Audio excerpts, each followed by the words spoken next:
శ్రోతలందరికీ నమస్కారం. మన ఛానల్కి స్వాగతం. కథ అమ్మ చెబితే వినాలి. రచన ఎనుగంటి వేణుగోపాల్ గారు. హైదరాబాదు నుండి ఎప్పుడొచ్చావు వదిన? ఫంక్షన్ హాల్లో కనపడిన దూరపు బంధువు సరోజమ్మను దగ్గరగా వెళ్ళి పలకరించింది సురేఖ. భర్త సురేందర్తో కలిసి బంధువుల అమ్మాయి వివాహం వేడుకకు ఉమాశంకర్ ఫంక్షన్ హాల్కి వచ్చింది సురేఖ. జగిత్యాలకు పొద్దున్నే వచ్చాను. ఎన్నాళ్ళయింది మనం కలుసుకొని. బాగున్నావా వదినా? కుశల ప్రశ్నలు వేసింది సరోజమ్మ.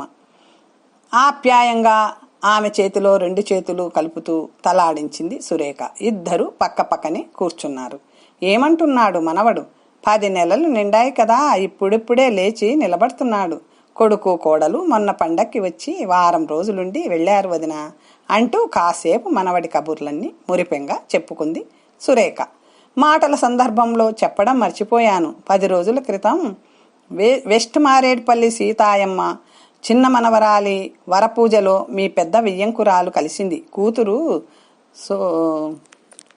స్తోత్ర వాషింగ్ మిషన్ కొనిచ్చిందని తెగ సంబరపడిపోతూ చెప్పిందనుకో అంది ఆవిడ. ఆ మాట విన్న సురేఖ కుతకుతల ఆడిపోయింది. ఆ తరువాత సరోజమ్మ ఏం చెబుతున్నా చెవికి ఎక్కలేదు. ఆలోచనలన్నీ వారం క్రితం జరిగిన సంఘటన మీదకి వెళ్ళాయి. ఆ రోజు కోడల పిల్ల వ్యవహారం నాకేం నచ్చడం లేదురా.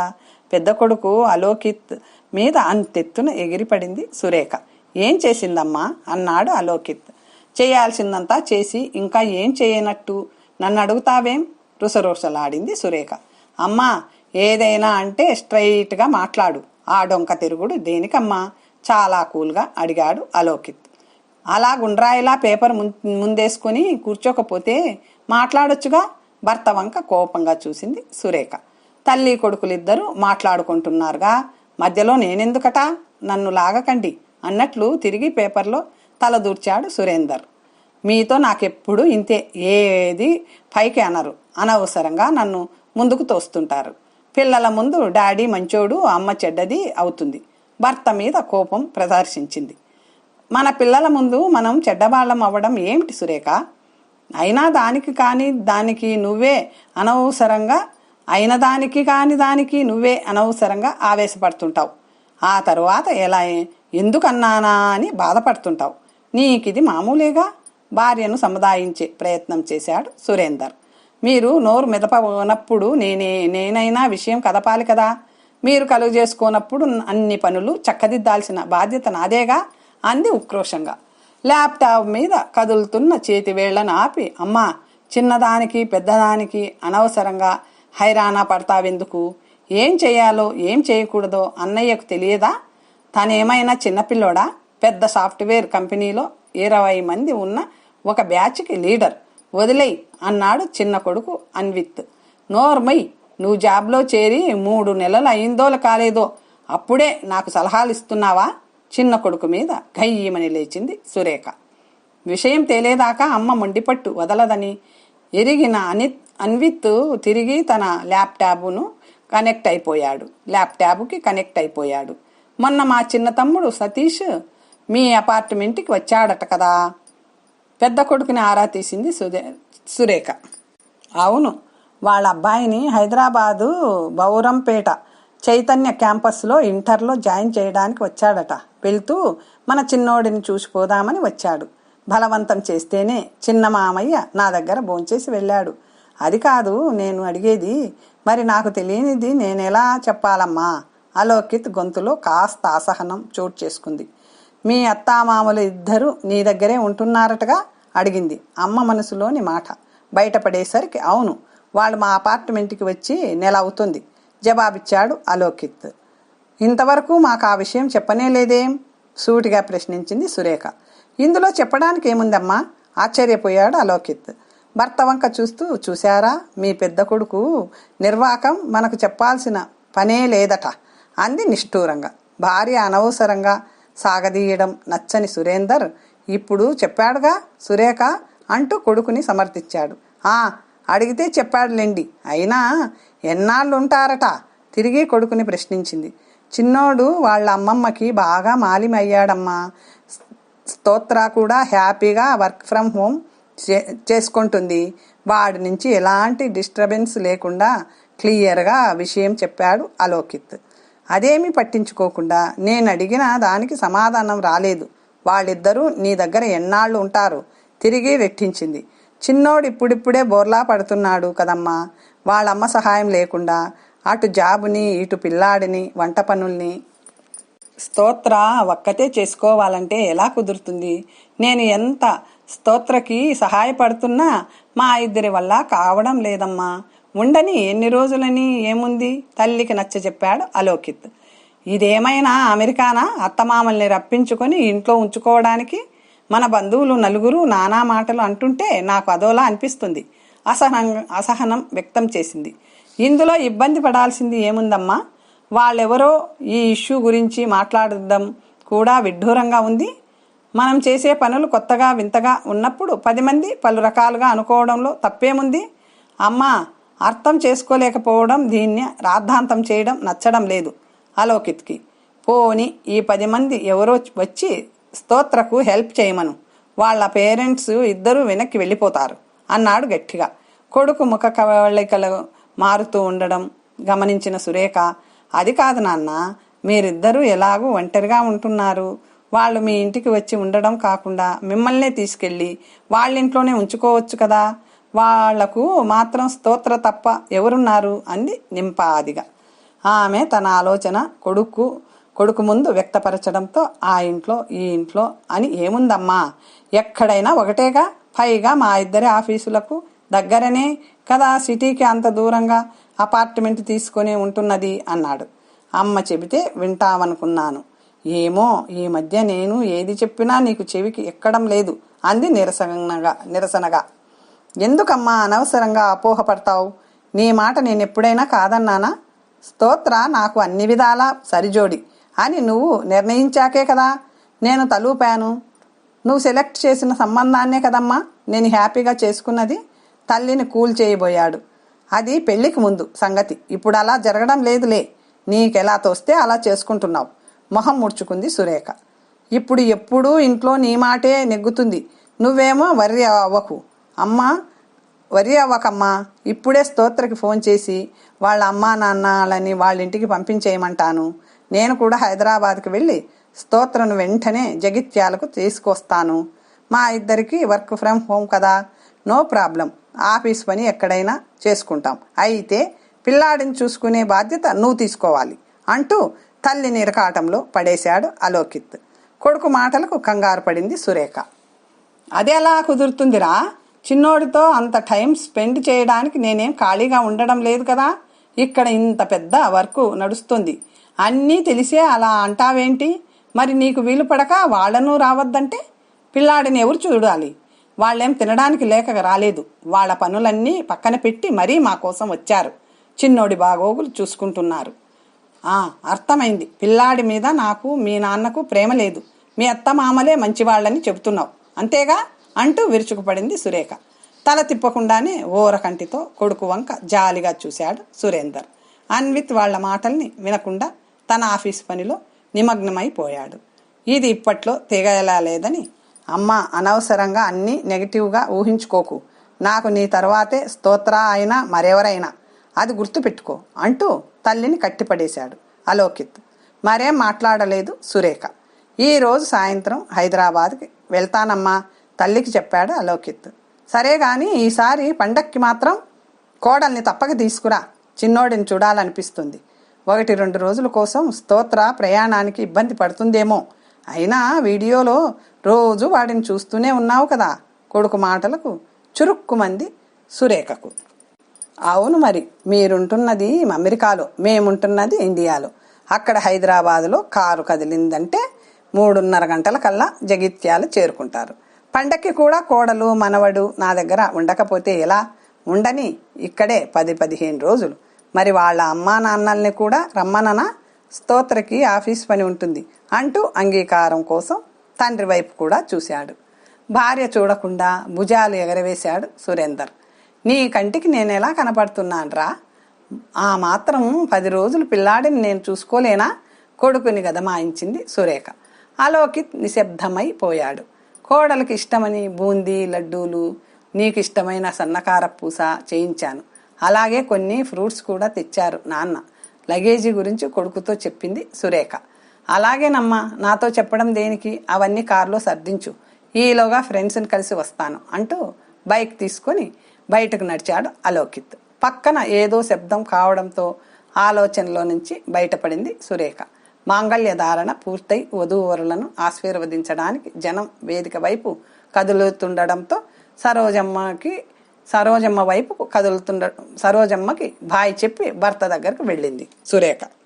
మీ అత్తింటి వారు ఎలాగూ బంధువులందరినీ పిలిచి బారసాల ఘనంగా చేయలేకపోయారు.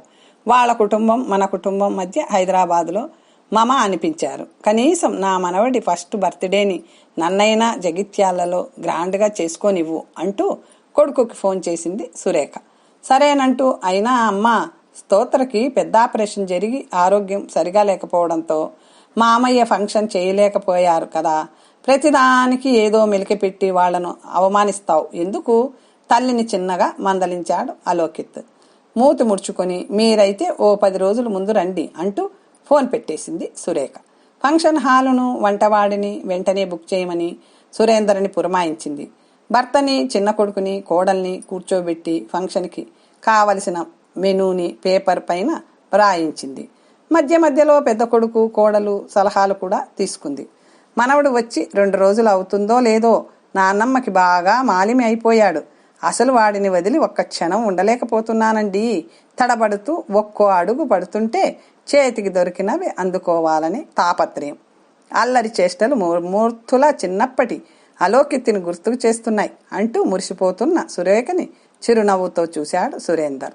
ఆ రోజు శుక్రవారం కావడంతో పిల్లవాడికి తలారా స్నానం చేయించి బట్టలు తొడిగి చక్కగా ముస్తాబు చేసి హాల్లోకి ఎత్తుకొని వచ్చిన స్తోత్ర, ఏది ఒకసారి జేజికి దండం పెట్టు, గోడకి వేలాడదీసిన క్యాలెండర్ల వైపు చూపిస్తూ కొడుక్కి చెప్పింది. మనవడిని ఆసక్తిగా చూస్తున్నారు నాన్నమ్మ, తాతయ్యలు. వాడు చప్పున తల ఇటువైపు తిప్పి నాన్నమ్మ కేసి చూస్తూ 2 చేతులెత్తి దండం పెట్టాడు. సోఫా నుంచి లేచిన సురేఖ మనవడి దగ్గరికి వెళ్ళి బుగ్గలు నిమురుతూ క్యాలెండర్ వైపు వాడి తల తిప్పుతూ జేజికి దండం పెట్టు అంది ప్రేమగా. మళ్ళీ వాడి తల ఈ వైపే తిప్పి నాన్నమ్మకి దండం పెట్టాడు. అదేంటమ్మా, దేవుడికి దండం పెట్టమంటే వాడు నాకు పెడుతున్నాడేంటి, ఆశ్చర్యపోతూ అడిగింది కోడల్ని. బెడ్రూమ్లో నుంచి వస్తున్న అలోకిత్ తల్లి మాటలు వింటూ, అదంతే అమ్మా, నీ కోడలు వాడికి అలా నేర్పి వదిలేసింది. రోజు మా దగ్గర నీ ఫోటో చూపిస్తూ జేజికి దండం పెట్టమంటూ వాడికి అలా అలవాటు చేసింది అన్నాడు నవ్వుతూ. అది వింటున్న సురేఖకి నోట మాట రాలేదు. మనవన్ని కోడలు చేతుల్లో నుంచి తీసుకుని హృదయానికి అత్తుక్కుంటూ ప్రేమాతిశయంతో బోలెడన్ని ముద్దులు కురిపించింది. మధ్యాహ్నం అందరి భోజనాలయ్యాక కాస్త నడుం వాల్చింది సురేఖ. కన్ను అంటుకుంటుండగా మొబైల్ మోగడంతో చేతుల్లోకి తీసుకుంది. హాయ్ పెద్దమ్మ, పనులు ఎలా జరుగుతున్నాయి? ముందు వదినకి కాల్ చేశాను, ఎత్తకపోయేసరికి నీతో మాట్లాడుతున్నాను. ఫోన్లోనే నిహారిక గొంతు కంగుమంది. పిల్లవాణ్ణి తీసుకొని ఇప్పుడే బెడ్రూమ్లోకి వెళ్ళింది. పడుకుందో ఆన్లైన్ మీటింగ్ అటెండ్ అవుతుందో. అది సరే, వారం ముందుగానే నిన్ను వచ్చేయమని చెప్పాను కదే, ఇంకా బయలుదేరలేదా? కోపంగా అడిగింది చెల్లెలు కూతుర్ని సురేఖ. మళ్ళీ కొత్తగా అడుగుతావేం పెద్దమ్మ, మా అత్తమ్మ గురించి నీకు తెలిసిందేగా, ఆమె చెప్పిందే అందరూ వినాలి. బర్త్డేలకి వారం ముందు అవసరమా? ఓ రోజు ముందు అబ్బాయి నువ్వు కలిసి వెళ్ళండి చాలు అంటూ ఎప్పుడో బ్రేక్ వేసింది. నిహారిక గొంతులో నిరుత్సాహం కనపడింది. తిరిగి యు ఆర్ గ్రేట్ పెద్దమ్మ, సురేఖను అభినందించింది నిహారిక. ఏంటే పొగడ్తలు మొదలు పెట్టావు? ఈ బర్త్డేలకి ఆడబిడ్డలకు కట్నాలు ఉండవు, మళ్ళీ మనవడికి పెళ్లికే నీకు కట్నాలు ముట్టేది అంటూ నవ్వింది. అప్పుడు వడ్డీతో సహా తీసుకుంటాలే గాని, నీది ఎంత మంచి మనసు కాకపోతే స్తోత్ర వదిన వాళ్ళ అమ్మ వాళ్ళకి తన జీతం డబ్బులతో వాషింగ్ మిషన్, ఫ్రిడ్జ్, అంతా పెద్ద టీవీ కొనిస్తుంది చెప్పు. ఇవన్నీ స్తోత్ర తల్లికి కొనిపెట్టిందా? నిహారిక మాటలు సురేఖకి మింగుడు పడలేదు. మా అమ్మ కూడా నా చదువు కోసం ఎంత తాపత్రయపడిందో నీకు తెలుసు కదా పెద్దమ్మ. నేను బుక్కు వదలకుండా కూర్చుంటే నాతో పాటు రాత్రిళ్ళు మేల్కునేది. నేను చదువు ధ్యాసలో పడి ఒక్కసారి తినకపోతే తను ఉపవాసం ఉండేది. అలాంటి అమ్మ కోసం నేనిప్పుడు సాఫ్ట్వేర్ జాబ్ చేస్తూ వేలకు వేలు సంపాదిస్తున్నా ఏమీ చేయలేని అశక్తురాలినయ్యాను.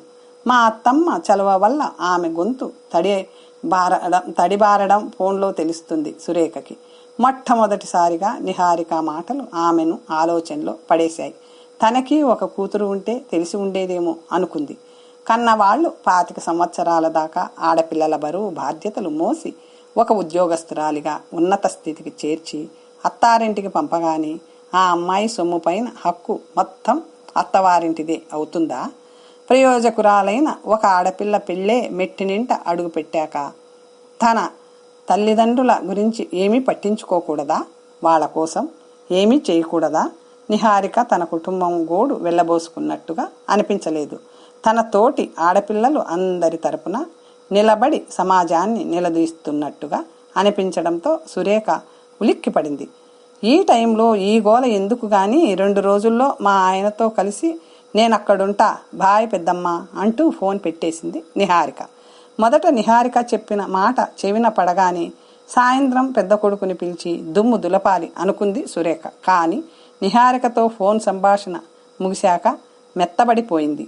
నిజమే, తను భర్త ఇద్దరూ కూడా పిల్లల కోసం ఎంతో కష్టపడి వాళ్ళని వృత్తిలోకి తెచ్చారు. ఆ హక్కుతోనే కదా అప్పుడప్పుడు తల్లిగా తన మాటే వినాలని పట్టుబడుతుంది. ఆడపిల్ల అయినా అంతే కదా మరి. ఒక పెళ్ళైన ఆడపిల్ల తన తల్లిదండ్రులకు సహాయం చేస్తూ పుట్టింటి చిన్న చిన్న అవసరాలు తీరిస్తే తప్పేమిటి అంటూ తొలిసారిగా సురేఖ ఆలోచనలు పాజిటివ్గా సాగాయి. మనవడి ధ్యాసలో పడి ఒక్కోసారి సురేఖకి బయట గదిలో మగ్గం వర్క్ చేస్తున్న వర్కర్లు దగ్గరికి కూడా వెళ్ళాలి అనిపించేది కాదు. నానమ్మతో దోస్తానా బాగా పెరిగింది వాడికి. ఆమె తినిపిస్తేనే తినేవాడు. తాతయ్య మనవడి కోసం తినడానికి బయట నుండి ఏదైనా కొని తెచ్చి ఒక ముక్క వాడి నోట్లో పెట్టబోతే దాన్ని తీసుకెళ్లి నాన్నమ్మ నోటికి అందించేవాడు. నిజంగా సురేఖ గుండె గోదారై పొంగేది అలాంటి క్షణాల్లో. మనవడి సమక్షంలో నిజంగా మైమర్చిపోతున్నానండి. నా పిల్లల విషయంలో కూడా ఇంతగా ఆనందాన్ని పొందలేదు. ఇన్ని రోజులు వీడిని ఎలా మిస్ అయ్యానా అని ఇప్పుడు అనిపిస్తుంది అంటూ భర్త సురేంద్రతో చెబుతూ మురిసిపోతుంది సురేఖ. నువ్వు ఎప్పుడూ ఇంతేగా సురేఖ, కోపం వచ్చినా ఆపలేం, నీ ఆనందాన్ని పట్టలేం అంటూ నవ్వి ఊరుకున్నాడు సురేందర్. ఆఫీస్ వర్క్ లేకుంటే ఒక్కసారిలా వస్తావా స్తోత్ర? కోడలికి వినబడేలా పిలిచింది సురేఖ. చెప్పండి అత్తమ్మ, బయటకు వచ్చింది స్తోత్ర. బుజ్జిగాడి బర్త్డే రోజున మీ అమ్మ నాన్నలకి మనం కొత్త బట్టలు పెడదాం, ఏమంటావు? కోడల్ని కదిపింది సురేఖ. భర్త సురేంద్రతో పాటు అక్కడున్న 2 కొడుకులు కోడళ్ళు ఆశ్చర్యపోయారు. ఆవిడ సరికొత్త సాంప్రదాయానికి తెర తీస్తూ మాట్లాడుతున్న మాటలకి. మీరెలా చెప్తే అలా బదులిచ్చింది స్తోత్ర. ఏం పెట్టినా ఆడపిల్ల తరపు వాళ్లే పెట్టాలి, ఏం తీసుకున్నా మగపిల్లవాడి తరపు వాళ్లే తీసుకోవాలని అంటుంటావు కదమ్మా. నవ్వుతూ తల్లి మాటలు తల్లికి అప్పచెప్పాడు అలోకిత్. వదిన దగ్గర నుంచి చిన్నోడిని తీసుకుంటూ మధ్యలో అడ్డు తగులుతావేంరా? అన్నయ్య, అమ్మ చెబితే వినాలి అంతే నవ్వుతూ అన్నాడు అన్విత్. ఆట పట్టించడం చాలు, ఇక నుంచి ఎంబ్రాయిడరీ వర్కులు, వర్కర్ల పేమెంట్లు అన్నీ చిన్న కోడలు చూసుకుంటుంది. నేను నా మనవడితో ఆడుకుంటాను. స్తోత్ర, వర్క్ ఫ్రమ్ హోమ్ నడిచేంత వరకు నువ్వెక్కడికి వెళ్లాల్సిన పని లేదు, ఇక్కడ ఉండిపోవాల్సిందే అంటూ 2 కోడళ్ల వంక చూసింది. తలలూపారు ఇద్దరు. ఇప్పటి నుండి వాళ్ళు నాకు 4 పిల్లలు అని చెప్పుకుంటాను, కోడళ్ళు కాదు. ఇక నుండి మీరిద్దరూ నా కూతుళ్ళే అని చెబుతుంటే స్తోత్రతో పాటు స్మరిత వంగి అత్తమామల పాదాలు తాకారు. అన్విత్తో ఆడుకుంటున్న మనవడిని సురేఖ 2 చేతులతో పైకెత్తుకొని, ఏరా కన్నయ్య, నన్ను విడిచి నువ్వెక్కడికి వెళ్లడం లేదు సరేనా అనగానే వాడికి ఏమర్థమైందో నాన్నమ్మ ముఖంలో ముఖం పెట్టి ముద్దులతో ముంచెత్తాడు. అక్కడున్న వాళ్ళందరిలోనూ ఆనందంతో నవ్వులు వెళ్ళవిరిశాయి. కథ సమాప్తం. మరొక మంచి కథతో